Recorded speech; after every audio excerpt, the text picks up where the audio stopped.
kayong binabawasan sa inyong sahod, hindi nyo pa man naihipo yung inyong pinaghirapan tuwing kinsenas at katapusan, kinakaltasan po yung inyong mandatory contribution kasi miyembro ho tayong lahat ng PhilHealth. Yun din po yung ating hinahanap. Yun din po yung ating basihan ng unconstitutional because there is no way that the government can decide na bigyan ng zero budget or defunded ang PhilHealth. Dahil hindi po pera ng gobyerno lamang yan. Pera po nang gagaling sa ordinaryong manggagawang Pilipino na nagtatrabaho sa pribado. Nasaan yung perang yan? Yan ay kinaltaso sa inyo with a guarantee na yan po ay mapupunta pang pondo ng PhilHealth. Update po tayo sa naging hearing kanina sa Supreme Court regarding dito sa the way I describe it, anomalous and unconstitutional 2025 budget. Sensya na kayo kahapon pa humingi na ako ng pamanhin at pasama talaga ang ating pakiramdam at boses. Balit, meron tayong obligasyon sa inyo na maghatid ng update at meron ho akong obligasyon sa inyo na humarap kanina sa Korte Suprema bilang kinatawan ng mga ordinaryong Pilipino, ng mga manggagawang Pilipino na kaisa po dito sa ating inihatid na kaso sa Korte Suprema na humihingi na ideklarang null and void at unconstitutional itong 2025 national budget.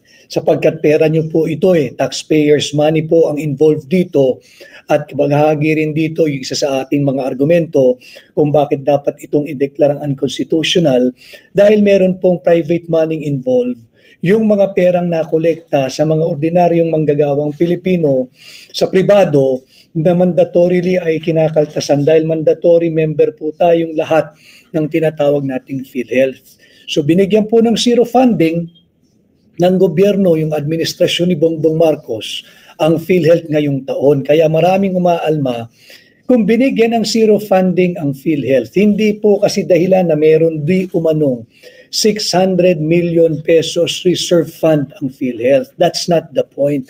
The point being, saan napunta yung mandatoring kinakaltas tuwing sahod mula sa mga nagtatrabaho sa pribadong sektor?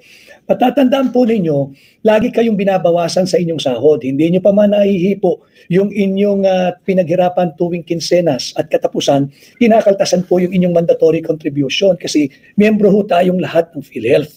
Yun din po yung ating hinahanap. Yun din po yung ating basihan ng unconstitutional because there is no way that the government can decide na bigyan ng zero budget or defunded ang PhilHealth.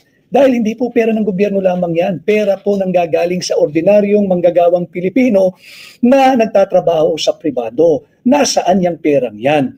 Yan ay kinaltaso sa inyo with a guarantee na yan po ay mapupunta pang pondo ng PhilHealth. Hello, welcome to our channel Zioners Official PH. I'm glad having you here. Hope you like the way we discuss the matters. And I do hope to have you here again next time. At no Universal Healthcare Law, yung Republic Act 11223. Ngayon, kung binigyan ng zero funding o defunded po ang PhilHealth, walang binigay na pondo ang gobyerno ngayong taong ito, nasaan? Yung ikinalta sa sahod ninyo sa loob ng 12 buwan ng isang taon ng 2024. Yun yung ating hinahanap. Hindi ho ba tama si Pangulong Duterte?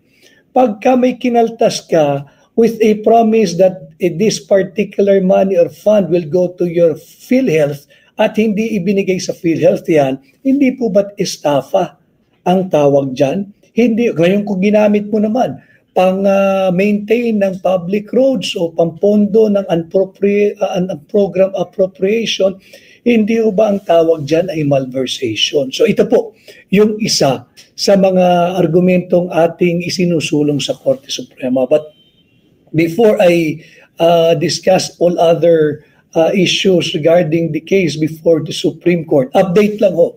Natuloy po kanina yung preliminary conference at doon po sa preliminary conference kaya po sinusundan natin ang ating pagla-live, yung ating posting kanina.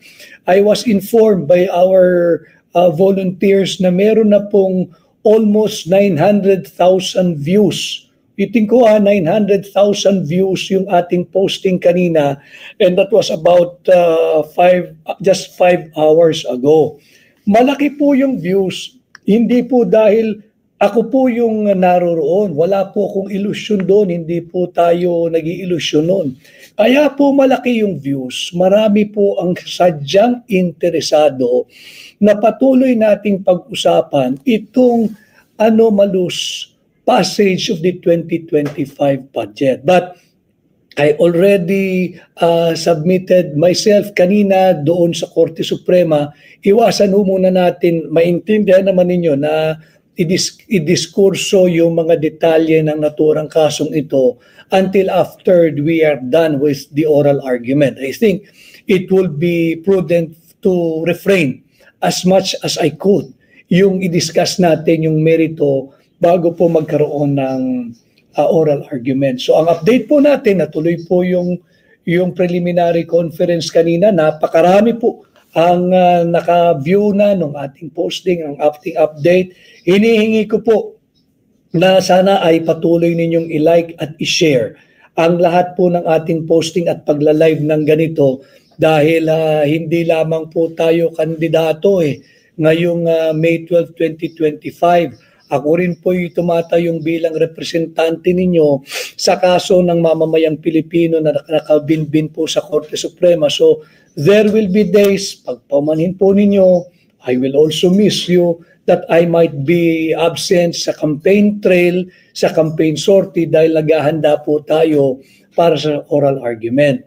Ang naging kautusan po ng Korte Suprema ay tuloy ang oral argument sa April 1. At bukod po sa unang itinakdang April 1, nagdagdag po ng araw ang Korte Suprema.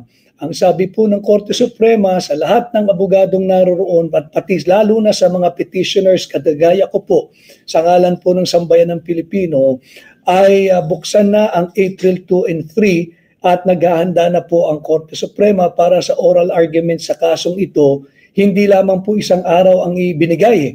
April 1, April 2 at April 3 ang itinakdang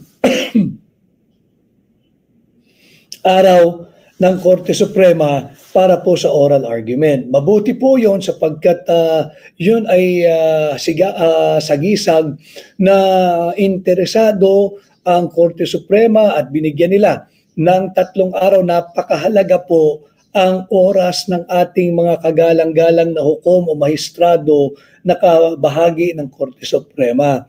And for them to allot 3 consecutive days just to hear the oral arguments on this case, ibig sabihin mahalaga po ang kapakanan ng ordinaryong Pilipino at ordinaryong manggagawa sa ating mga maestrado. At dito nga, muling binibigyang buhay ng ating mga maestrado na talagang yan ang yung court of last resort, kung sabihin nga, when all other co-equal branch of government seems to be unmindful of the welfare of the people, there is still the last bastion, and that is the Supreme Court. And I think they have shown this early today when they have allotted and extended the days reserved for the conduct of the oral argument, not just one day, not just on April 1, but April 2 and 3 as well. So 3 days have been devoted by the Supreme Court for the oral argument patungkol po dito sa ating kaso. Pangalawang update ay pinag-utos ng Korte Suprema na dapat ay magpakita at dumalo yung bagong chairman ng Committee on Appropriation ng mababang kapulungan ng House of Representatives, si Marikina Congresswoman Stella Kimbo. Siya ay pinag-uutos na magpakita at dumalo sa gaganaping oral argument diyan po sa Baguio, sa Supreme Court sa April 1. At bukod po riyan, matatandaan po ninyo kahapon ay ipinakita ko yung ating liham doon sa Senado. Tayo po ay nagre-request na bigyan tayo ng listahan kung sino-sino yung mga empleyado ng Senado at ng mababang kapulungan na napapabilang dyan sa tinatawag na Technical Working Group ng Committee on Finance sa Senado at yung miyembro, yung mga empleyado ng mababang kapulungan na bahagi po ng Technical Working Group sa House of Representatives. Ano po yung kahalagahan nito? Pinag-utos po kanina ng Korte Suprema na kinakailangan din ay magpakita at present. Ang lahat ng empleyado ng Senado at ng mababang kapulungan na bahagi ng tinatawag na Technical Working Group. Sapagkat matatandaan ho natin, naglabasan diyan sa ANC, diyan sa ABS-CBN, diyan sa GMA na yung news clip na sinasabi nga nito ni Congresswoman Stella Kimbo na merong blanco at ministerial duty na lamang at ang mga nag-fill up ng blanco ay yung mga kawani ng Senado at mababang kapulungan na bahagi ng Technical Working Group.